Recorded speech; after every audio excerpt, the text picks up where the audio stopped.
Paul, merci encore d'être avec nous. Je lis dans les Proverbes au chapitre 1, verset 7 qu'il est dit que la crainte du Seigneur est le début de la connaissance. Les insensés méprisent la sagesse et l'instruction. Dans l'Ecclésiaste, Salomon dit « Craignez Dieu et gardez ses commandements, car c'est tout le devoir des hommes. » Nous voyons cette idée de craindre Dieu, criblée tout au long de l'Écriture. Et c'est un thème fort. Et pourtant, aujourd'hui, beaucoup de gens ne comprennent même pas ce que cela signifie, comment ils peuvent grandir dans leur crainte du Seigneur. Pouvez-vous nous parler, Paul, de ce que cela signifie, craindre Dieu? Comment nous pouvons grandir dans notre crainte du Seigneur? Et pourquoi c'est si important? Bien, tout d'abord, nous devons regarder qu'il y a différents aspects de la crainte du Seigneur. L'incroyant devrait craindre le Seigneur de quelle manière? En tant que juge juste, qui est en colère tous les jours. Donc il y a un sens pour les incroyants, qui vit en rébellion contre Dieu, qui n'est pas réconcilié par le Christ. Pour lui, craindre le Seigneur, c'est craindre cet aspect de sa sainteté, sa justice qui est manifestée par la colère. Maintenant, pour le croyant, c'est différent. C'est cette première crainte dont j'ai parlé qui vous pousse à Christ, à venir à Christ.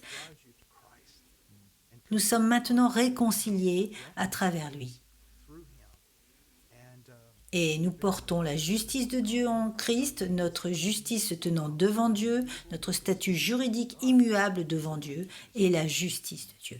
Donc nous sommes vêtus de la justice du Christ. Donc évidemment, le mot révérence ou crainte va changer. Je pense que lorsque les exemples les plus parfaits de ce que signifie craindre le Seigneur se trouvent en fait dans la prière du Seigneur, où il dit « Notre Père qui est aux cieux ».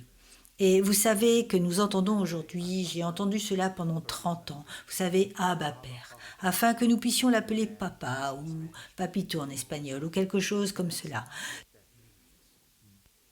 Ce n'est pas ce que cela signifie. La chose la plus importante que j'ai vue sur Terre, à ce que je pense que cela signifie, c'est un père qui a été dans plusieurs groupes de personnes différentes en Afrique, où des enfants viennent à leur père, en sachant que leur père les aime, en sachant qu'ils sont aimés de leur père, et pourtant, ils feront presque quelque chose comme cela,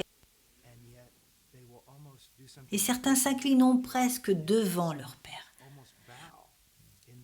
Quand nous disons papa, c'est presque aussi banal que de le retourner en Père Noël. Mais dans la prière du Seigneur, c'est notre Père. C'est tout ce que cela signifie. Notre Père qui est au paradis, il est le Créateur, le souverain de l'univers. Et il maintient ces deux choses.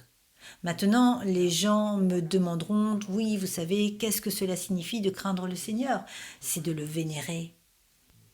Quand il dit que ton nom soit sanctifié, ce qu'il dit, il y a en fait ce Dieu dans mon cœur, dans mon estime, dans ma valeur de lui, serait mis dans une catégorie complètement différente. Il n'est pas comme moi, juste plus grand ou meilleur. Il n'est pas du tout comme moi. Quand nous parlons de Dieu, nous parlons d'une catégorie complètement différente où certains théologiens ont parlé de l'altérité de Dieu. Et c'est pourquoi je ne prends pas son nom en vain, parce qu'il est dans cette catégorie infiniment séparée de toutes les autres choses, dans la noblesse, la beauté, la sainteté, la justice et la droiture. Il est complètement différent, d'accord? Maintenant, alors les gens disent que je veux grandir dans la crainte du Seigneur et ma révérence pour lui, mon respect pour lui commence par mon estime de lui. D'accord? Vous ne pouvez pas avoir de révérence sans une haute estime. Comment obtenez-vous une haute estime? Eh bien, revenons à la parole du Seigneur. Comment Dieu a révélé qui il est? Plus j'en sais sur la vraie connaissance biblique de Dieu. Si je ne suis pas converti, plus j'en sais sur le Dieu biblique, plus je vais le détester. Mais si je suis converti et j'ai un cœur renouvelé, je l'aime et j'aime la justice. Plus j'en sais sur lui, plus je vais l'aimer. Tout revient aux Écritures. Vous savez, et les gens diront toujours en entendant parler de la crainte du Seigneur que c'est une idée de l'Ancien Testament. Et donc il y a un analphabétisme à la réalité. Tout comme nous terminerons pour parler de la façon dont la peur du Seigneur n'est pas seulement isolée de l'Ancien Testament, mais c'est l'hymne même de la prédication de Jésus. Je pense qu'il y a quelque chose de très important, même s'il n'était isolé que dans l'Ancien Testament. L'Ancien Testament est toujours les Écritures inspirées. Donc je ne sais pas où les gens, vous le savez, c'est encore ce mensonge qui joue, l'Ancien Testament sur le Nouveau et vice-versa. Jésus est différent du Dieu de l'Ancien Testament, toutes ces choses différentes. Et encore une fois, c'est juste un mensonge du diable. Donc même si ce n'était pas dans le Nouveau Testament, je vais vous dire ce que c'est. C'est cette constance qui est l'homme. Permettez-moi de dire, c'est ironique. Qui est le plus grand défenseur de l'homme ? C'est toujours le diable, c'est toujours dans le jardin. Qu'est-ce que le diable a fait ? Dieu a-t-il donné cet ordre ? Dieu a-t-il donné cet ordre ? Serait-il si avare ? Je veux dire, je veux un cautionnement pour toi. Je pense que tu dois pouvoir manger de cet arbre. Comment ose-t-il te garder loin de cet arbre pour que le diable soit toujours du côté de l'homme, contre Dieu ? Et c'est la même chose qui se passe ici. Vraiment, je veux dire, est-ce que Dieu est un mégalomane qu'il voudrait que tu le craignes ? Non, c'est juste pour voir s'il ne peut pas le détruire complètement. Alors il dit juste, oh, c'est juste une chose de l'Ancien Testament. Et vous savez, dans l'Ancien Testament, c'était juste l'interprétation de l'homme, l'interprétation de Dieu pour l'homme primitif. Et il y a une meilleure interprétation dans le Nouveau. Je veux dire qu'il jouera même avec l'Ancien Testament dans le Nouveau Testament, les uns contre les autres. Et donc ce que nous devons voir, c'est ce qui fait référence.